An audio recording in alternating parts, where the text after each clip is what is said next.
Falando então um pouquinho sobre o tratamento das diarreias agudas, nós temos que avaliar se esse paciente está desidratado ou não.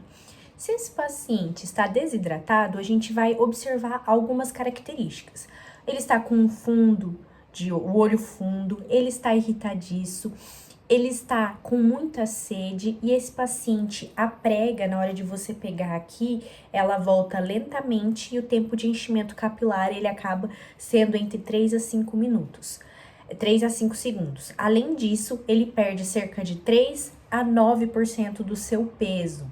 Agora, um paciente que está desidratado grave, ele já está quase entrando em quadro de choque hipovolêmico, então ele está hiporresponsível, ele está inconsciente, letárgico, com os olhos fundos, ele não está mamando ou bebendo, né? Ou bebe muito pouco e tem um sinal da prega muito mais lenta, né? Mais que 2 segundos. Lembrar que o tempo de enchimento capilar aqui é maior que 5 segundos e esse paciente vai ter uma perda de peso maior do que 9%, ou seja, de 10% acima do peso ou mais. Então, esse paciente, ele perdeu uma grande quantidade do seu peso.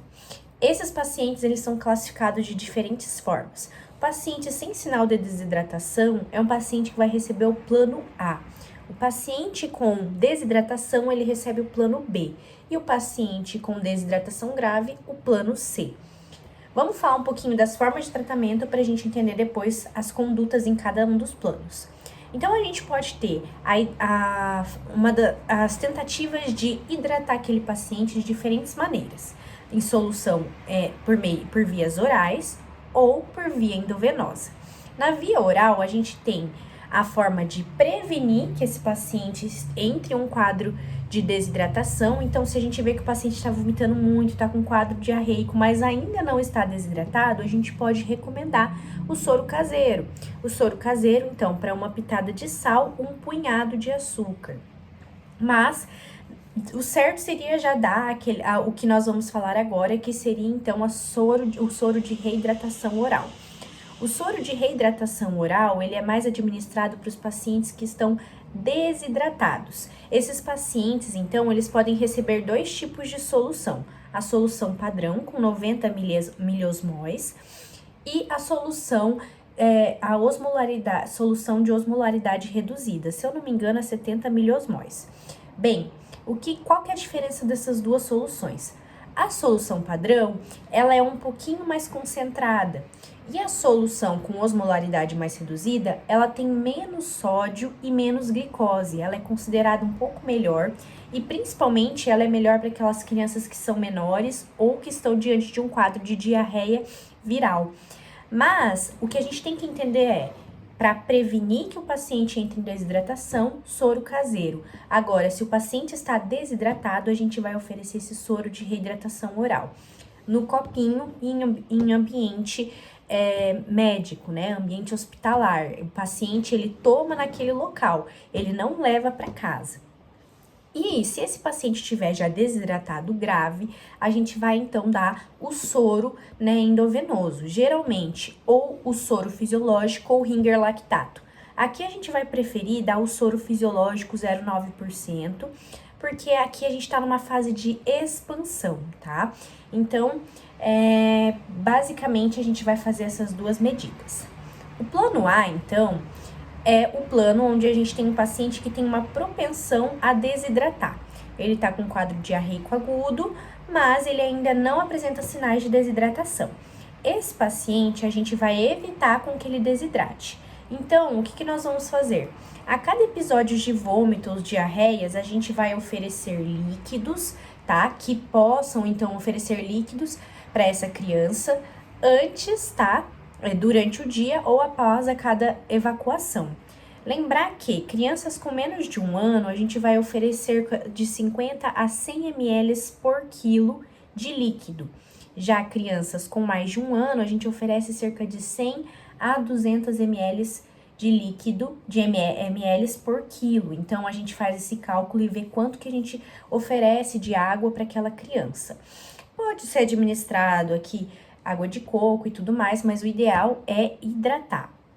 A alimentação, ela não tem nenhuma contraindicação. Na diarreia aguda, a gente não contraindica outros tipos de alimentos. Você pode continuar com a alimentação, mas o ideal seria você evitar gorduras, tá? Aqui, o ideal também seria que em crianças que você vê que tem uma grande tendência à desnutrição, passou aquele quadro de diarreia aguda, você, por exemplo, numa criança que tem uma rotina alimentar de 6 refeições diárias, você aumentar uma refeição, 7. Por quê? Se você aumenta essa refeição, você tende a repor aqueles nutrientes que ela perdeu naquele quadro diarreico, tá? Então, isso pode ser um esquema bem favorável para aquela criança. E alertar os pais sobre os sinais de perigo. O que seriam sinais de perigo? O sinal de desidratação, olhos fundos, irritadiça, muita sede, o tempo de enchimento capilar. Todos esses sinais devem ser alertados aos pais e falar para procurar o ambiente hospitalar, caso apresente esses sinais. E aqui a gente também fala sobre a suplementação de zinco. O zinco ele vai servir mais para evitar episódios futuros, né, episódios recorrentes dessa desidratação. Então, basicamente, e principalmente para crianças menores de 5 anos, a gente administra o zinco, e aqui em cerca de 10 dias, tá? Então, começou com a diarreia aguda, administra o zinco. Em crianças com até 6 meses, 10 miligramas por dia, em crianças após 6 meses, 20 miligramas por dia. Bem, lembrar que, como eu disse, o plano A, o ideal seria já começar com soro de reidratação oral, mas aqui, como eu disse, oferecer líquidos, pode fazer o sorinho caseiro para evitar a desidratação, mas o ideal seria ali já começar, mas geralmente já começa com soro caseiro. O plano B, então, é o plano onde a gente vai fazer o tratamento de reidratação oral, a terapia, né? Nesse caso, a gente vai administrar ou a solução padrão ou a solução osmolar, tá? Lembrar que aqui a solução de reidratação oral deve ser conforme a idade ou pode ser administrado 75 ml quilo dentro de 4 horas. Então, basicamente assim, eles falam que entre 50 a 100 ml num período de 3 a 4 horas, em alguns lugares falam num período de 4 a 6 horas.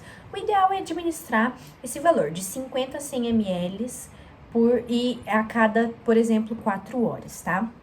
Lembrar, para manter, além então, da gente fornecer o copinho com a água para aquela criança, a gente vai manter o aleitamento materno, tá? E outra situação, às vezes a criança chega vomitando demais e você acha que não é para fazer a terapia de reidratação oral. Ao contrário, o que a gente pode fazer para facilitar é administrar ondansetrona, tá? Para essa criança, que já vai ajudar bastante a diminuir os episódios de vômito, e ir oferecendo de forma fracionada, devagar, e conforme a criança vai aguentando, a reidratação oral. Então, não é porque ela tá vomitando que ela não vai receber o tratamento, tá? E outro fator que é muito importante é a gente deixar a libitum, então, beber à vontade, tá? Aquele líquido, conforme ela sente vontade. E após a hidratação completa, ela vai com alta hospitalar, com o plano, então, com zinco, com hidratação em casa, alimentação correta e tudo mais, né? Então, evitar um pouco de gorduras e retornar em 48 horas. Bem, o plano C já é um plano que a gente vai focar nos pacientes que estão em uma desidratação grave. Esse paciente, ele vai fazer a reposição endovenosa, e aqui a gente administra soro fisiológico 0,9%, 100 ml por quilo. A OMS fala que em menores de 1 ano, 30 ml por quilo na primeira hora e 70 ml por quilo nas 5 horas. Aqui um fator importante. Menores de 1 ano, o soro precisa ser administrado de forma mais lenta, num período de 6 horas, porque o coração não consegue bater e não está funcionando da forma para circular um grande volume, né? A forma adequada para circular um grande volume. Nos maiores de 1 ano, a gente já pode administrar esse soro um pouquinho mais rápido, na metade do tempo, então dentro de 3 horas. Então, o que a gente vai fazer? Então, no menor de 1 ano, a gente administra 30 ml por quilo em 1 hora, e nas outras 5 horas, a gente vai administrar 70 ml para completar 6 horas. Agora, no maior de 1 ano, a gente vai administrar 30 ml por quilo em 30 minutos. Então, veja que é metade do valor. É muito mais rápido do que a criança que menos de 1 ano, que tem que ser em 1 hora. E o restante, então, 70 ml por quilo em 2 horas e meia. Paciente melhorou, vamos então iniciar a terapia oral. Se ele já está apresentando melhora com soro, já está mais ativo, já começa junto com o sorinho ali a terapia de reidratação oral. E quando você vê que esse paciente ele hidratou e ele está bem, que ele pode ir para casa, alta para casa com plano, então com o plano A, né? Então o soro de reidratação oral ali para casa, voltar em 48 horas para ser observado. Existe também uma outra opção, que é o plano de tratamento do Ringer no Ministério da Saúde, através do Ringer lactato. Então, seria o Ringer lactato, a gente pode administrar 20 ml por quilo. Agora, a gente viu no vídeo passado que a diarreia aguda, ela pode ter causas, por exemplo, bacterianas, e muitas vezes vem acompanhada de uma disenteria. Às vezes, a disenteria é necessário a gente dar antibiótico para prevenir que aquele quadro piore. Então, a disenteria vem fezes sanguinolentas e com muco. Quando que a gente vai dar antibióticos, tá? Quando esse quadro aparece, por exemplo, um quadro de Shigella e não tem outros fatores associados, a gente pode dar, e se esse paciente estiver com bem-estar comprometido, a gente pode administrar ceftriaxona ou ciprofloxacino. Aquela questão, né? Porque a gente tem que evitar uma síndrome hemolítica urêmica. Então, se o paciente estiver bem, apesar com um quadro de diarreia, com uma disenteria, a gente não precisa administrar antibiótico.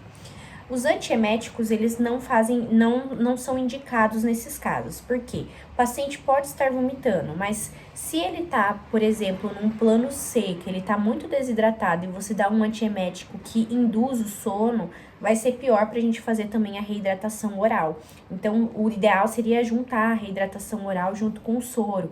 Então, a gente evita de dar um antiemético. Apesar de muitos médicos saírem dando bromoprida, o ondansetrona só tem que ser administrado naquele primeiro momento ali do plano C, tá? Quando você quer evitar, ou do plano, pode ser administrado do plano B, quando você quer evitar, não precisa levar para casa, tá? E os outros medicamentos, como loperamida, kaulinpectina, não são indicados. Os probióticos não têm um consenso, alguns médicos dão, outros não. Tudo porque varia muito da cepa, da bactéria. Então, assim, você faz meio que às cegas. Tipo, se você acertar na bactéria, vai representar melhora, senão não. E a ressecadotrila, alguns lugares é considerado pela Sociedade Brasileira de Pediatria, e alertar a alimentação, tá? Aqui, os pacientes que apresentarem diarreia persistente, que é diferente da aguda, então aquela diarreia persistente, aquele quadro arrastado de mais de 14 dias, eles podem ter uma grande tendência a estarem evoluindo para um quadro de intolerância à lactose, algo parecido. Então, nesses pacientes, a gente pede para que eles ingerem, né, façam uma menor ingestão de lactose e também